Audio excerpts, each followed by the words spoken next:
안녕하세요. 3년을 사귄 남자친구와 결혼 문턱까지 갔던 30대 초반의 여자입니다. 이렇게 남자친구와 헤어지게 될 줄은 저도 꿈에도 상상을 못했네요.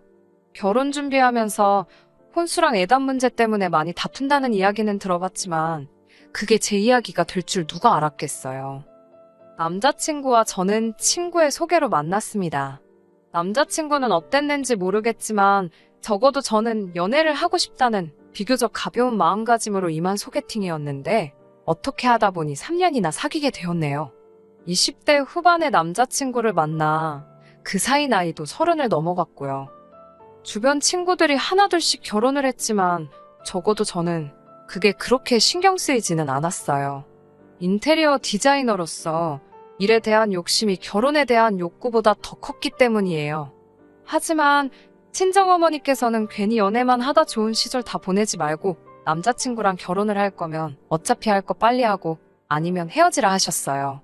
괜히 좋은 사람 만날 기회 놓칠까봐 걱정되신다면서요. 속물처럼 보실 수도 있지만 관연한 딸 가진 어머니라면 당연히 할 법한 걱정이라고 생각합니다. 부모님께서 성화인 건 남자친구 쪽도 마찬가지였어요. 남자친구가 말하길 두 분 중에서도 특히 아버님께서 하루빨리 저희가 부부가 되길 원하신다 했어요. 그 이유는 지난해 아버님께서 당하신 큰 교통사고 때문입니다. 차에 부딪히면서 머리 쪽부터 바닥으로 떨어져 피를 많이 흘리셨대요. 가족들 모두 이러다 아버님 돌아가시는 거 아니냐고 말할 정도로 상당한 피를 쏟으셨답니다. 아버님 본인도 말씀하시길 당신은 이제 꼼짝없이 죽었다 싶었다고요. 그 와중에도 아들놈 장가가는 것도 못 보고 죽는 게 그렇게도 억울하셨답니다. 그래서 그 이후로 특히나 남자친구가 저와 사귀고 있다는 사실을 아신 이후로는 왜 빨리 결혼 안 하냐고 그렇게 남자친구를 채근하셨던 모양이에요. 그로부터 얼마 후 아버님의 말씀 때문인지 본인이 진짜 원해서인지 둘 다인지 아무튼 남자친구가 얼마 지나지 않아 저에게 청혼을 해왔습니다. 솔직히 전 크게 고민하지 않고 승낙했어요. 사귀는 동안 둘 사이에 큰 다툼도 없었고 크게 마음에 걸리는 문제도 없었기에 오히려 거절을 하는 게 말이 안 되는 것 같았네요. 하지만 이런 식으로 어이없게 파혼하게 될 줄 누가 알았을까요? 정말 뒤통수 제대로 맞은 느낌입니다. 남자친구 집에 인사를 드리러 간 날이었습니다. 사실 아버님이 병원에서 퇴원하신 이후로 몇 차례 남자친구가 저를 집에 인사시키겠다며 데려가고 싶어 한 적이 있었어요. 하지만 그때만 해도 결혼 이야기가 지금처럼 진지하게 나온 상황도 아니었기에 굳이 인사까지 드려야 할 필요성을 느끼지 못했지요. 뿐만 아니라 솔직히 사람 일이라는 게 한치 앞을 모르는 거잖아요. 괜히 남자친구 가족들하고 왕래하다가 정은 정대로 들었는데 헤어지기라도 하면 그런 생각을 하면 벌써부터 속상하더라고요. 그런 이유들로 한 번도 가지 않다가 이번에 처음 찾아뵈었습니다. 남자친구는 빈손으로 와도 된다고 했지만 어떻게 그래요? 직장, 선배 언니들한테 물어보니 홍삼 정도면 무난하다고 그러더군요. 그래서 홍삼 세트 2개를 사들고 갔습니다. 남자친구 집에는 미국에서 산다는 작은 신우를 제외한 온 식구들이 모여 있었어요.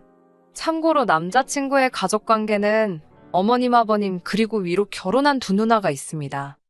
아버님과 저, 그리고 남자친구가 거실에서 어색하게 시간을 보내는 동안 큰 신우와 어머님께서는 주방에서 바쁘게 움직이고 계셨습니다. 남자친구가 제 옆구리를 쿡 찌르면서 가서 도와드리라며 눈치를 주길래 같이 가자고 했어요. 남자친구가 못마땅한 표정으로 절 데리고 부엌으로 갔습니다. 어머님께서 너무 자연스럽게 앞치마를 주시길래 남자친구에게 받으라고 했어요. 그러자 어머님께서 깜짝 놀라시더니 이 집에서는 부엌 일은 여자만 한다고 그러시더라고요. 말도 안 되는 어머님의 말씀에 놀라서 남자친구에게 그냥 거실에 있겠다고 이야기하곤 부엌에서 나왔네요. 어느덧 식사가 차려졌는데 왠지 모르게 자리가 불편하고 어색했어요. 그때만 해도 전 제가 긴장을 해서 그런 줄 알았습니다. 하지만 얼마 지나지 않아 그 이유를 알게 되었지요. 아버님께서 국을 다 드시더니 정말 한마디 말씀도 없이 빈 국그릇을 어머님 코앞에다 들이대시는 거예요. 제가 밥 먹다 말고 깜짝 놀라 두 분을 바라봤는데 어머님은 익숙하다는 듯이 국 더 드릴 거냐며 말 그대로 국을 아버님께 대령하시더군요. 저희 집에서는 한 번도 본 적 없는 광경이라 어쩔 줄을 모르겠더라고요. 그러더니 이번엔 남자친구가 큰 신우에게 나 물 이러더군요. 남자친구의 말이 끝나기가 무섭게 큰 신우가 어머님이 그러셨던 것처럼 벌떡 일어나서는 물을 가져다 주었습니다. 이건 무슨 남자들이 집안 여자들을 마치 종부리듯 하던걸요? 그제서야 이 집안 여자들이 남자들의 눈치를 살피고 있었기에 집안 분위기가 엉망이란 사실을 깨달았네요. 연애할 때는 남자친구에게서 못 봤던 모습이라 남매가 친해서 그런가 싶기도 하고 제가 외동이라 이해를 못한 건지 혼란스러웠어요. 얼마 지나지 않아 아버님께서 먼저 식사를 마치셨어요. 그러더니 어머님께 빨리 치우고 와서 사과나 하나 깎아라 그러셨습니다. 정작 어머님은 아버님의 잔심부름 때문에 계속 움직이시느라 식사도 제대로 못하셨는데 말이에요. 제가 보기엔 충분히 기분이 나쁘셨을 법도 한데 어머님께서는 이번에도 익숙하다는 듯이 알겠어요 라고 공손하게 대답하셨습니다. 그리고는 하시던 식사를 바로 중단하시더군요. 남자친구 집에서 일어나는 일 하나하나가 다 충격적이라 숨이 턱턱 막히는 것 같았습니다. 아무리 집집마다 가풍이 있다지만 시대가 어떤 시대인데 이건 아니다 싶었어요. 후식으로 사과를 먹는 도중 아버님께서 남자친구를 데리고 잠시 자리를 비우셨습니다. 그렇게 어머님과 신우 그리고 저까지 셋만 남게 되자 어머님께서 저에게 이것저것 질문을 하기 시작하시더군요.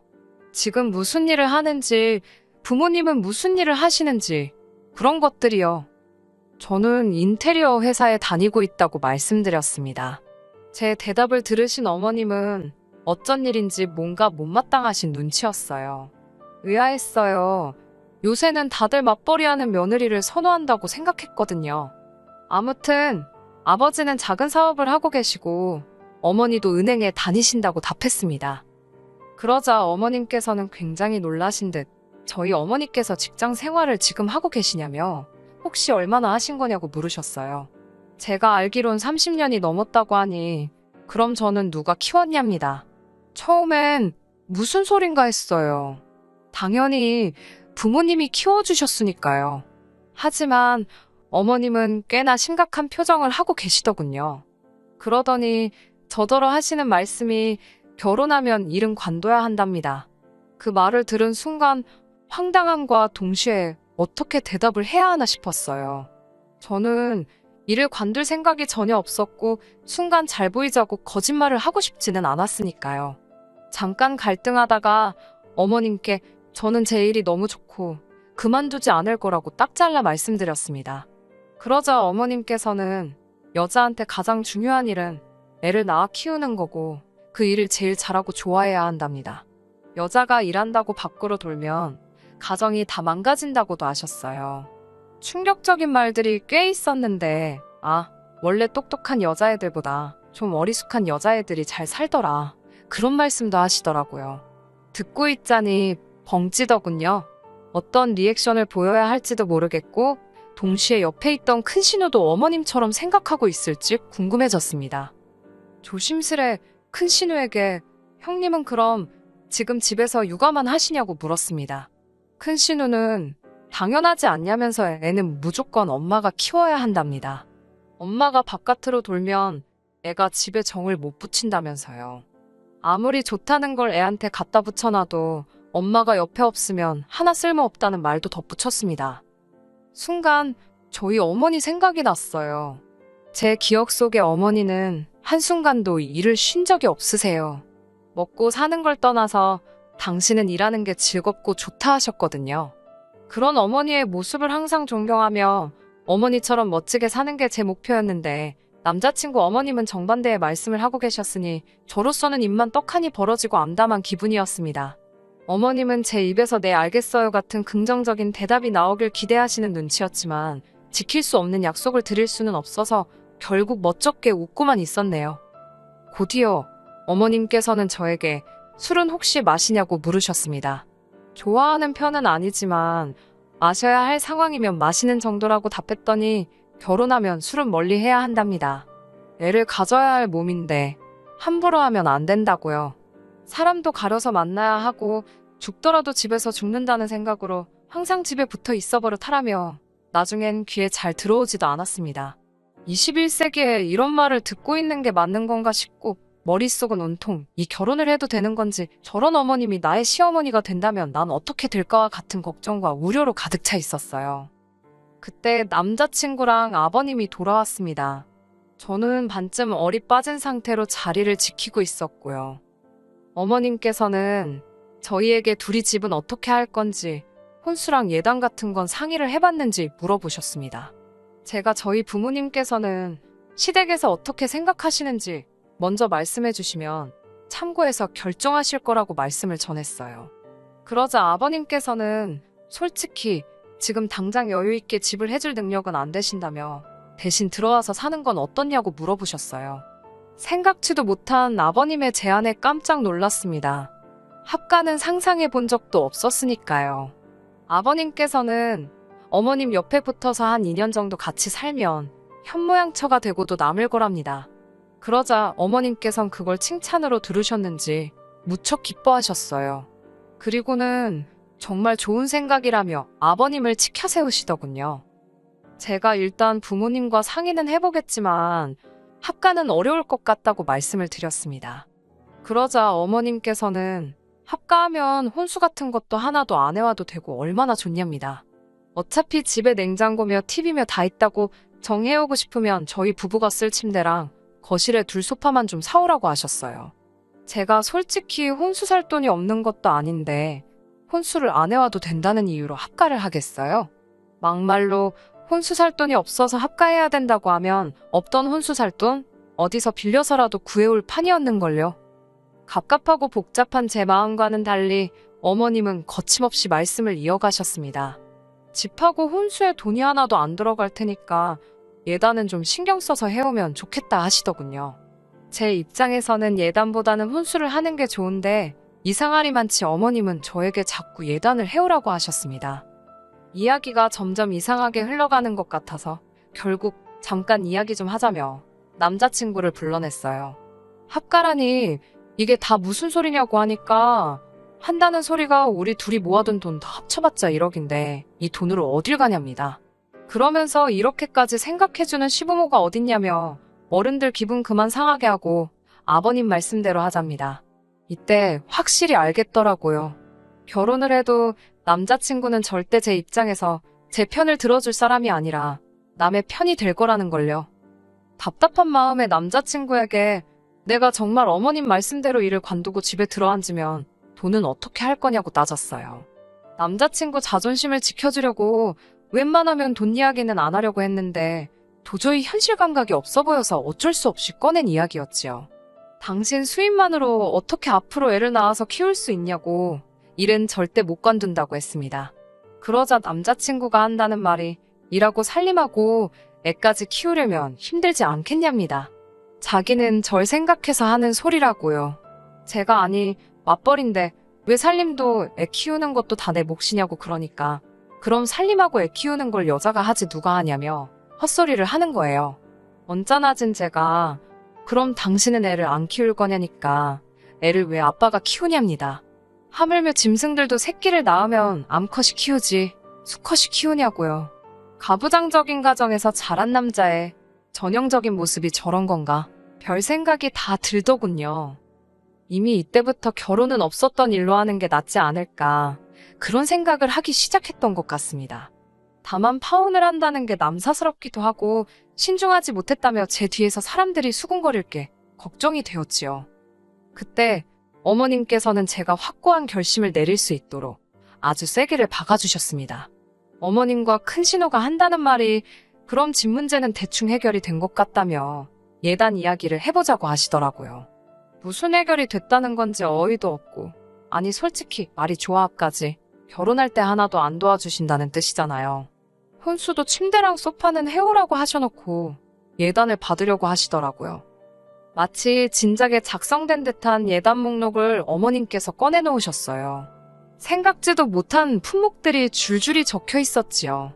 비싸기로 소문난 명품백도 3개나 있었고요. 하지만 무엇보다도 절 황당하게 한 건 바로 작은 신우 옆에 적혀있던 예단이었습니다. 비행기 티켓이더라고요. 그것도 신우네 부부 2사람과 아이들을 포함해서 총 4사람의 티켓을 예단으로 해달라는 겁니다. 자리도 이코노미가 아닌 비즈니스로 말이지요. 이게 말이 되나요? 제가 어머님께 작은 신우네 비행기 티켓이 왜 예단에 있냐고 여쭈니 그걸 사줘야 결혼식에 참석을 할 거 아니냐입니다.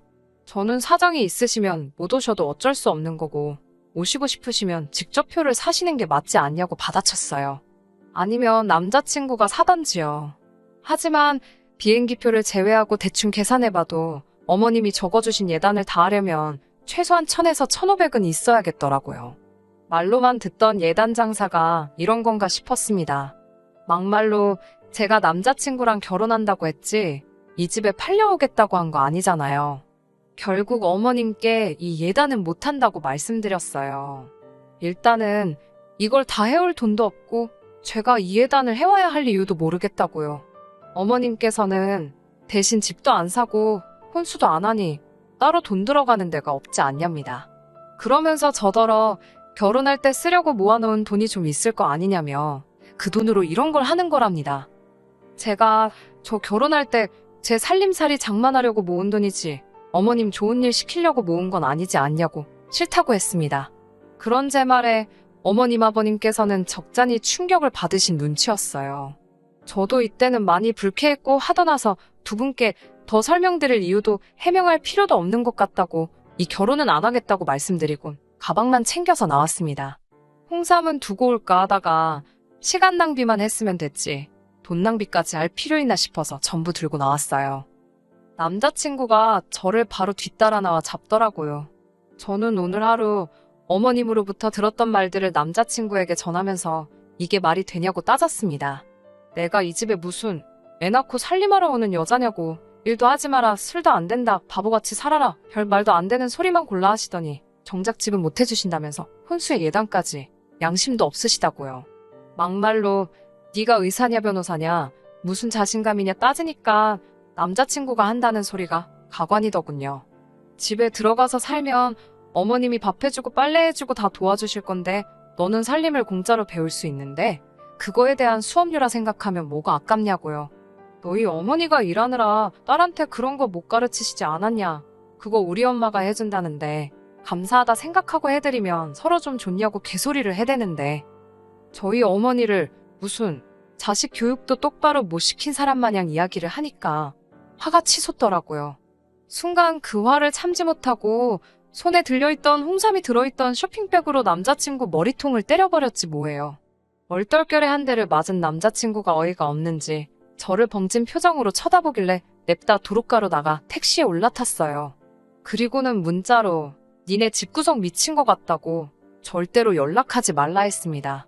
때려서 미안하단 소리는 안 했어요. 일단 미안하지도 않았고 혹시라도 남자친구가 제가 때렸다고 신고라도 하면 제 문자가 증거라도 될까 싶어서 그 와중에 머리가 막 굴러가더라고요. 이렇게 어처구니 없게 3년의 연애가 끝날 줄 남자친구도 저도 생각하지 못했습니다. 인연이라는 게 참 우습다 싶더라고요. 그래도 불구덩이에 들어가기 전에 이렇게 빠져나왔으니 다행이다 싶어요. 전 어머니가 너무 존경스럽습니다. 당신 일도 멋지게 해내시고 저도 이렇게 똑소리나게 키워주셨잖아요. 저도 어머니처럼 살기 위해 열심히 노력하겠습니다. 끝까지 들어주셔서 감사합니다. 오늘의 사연은 여기까지입니다.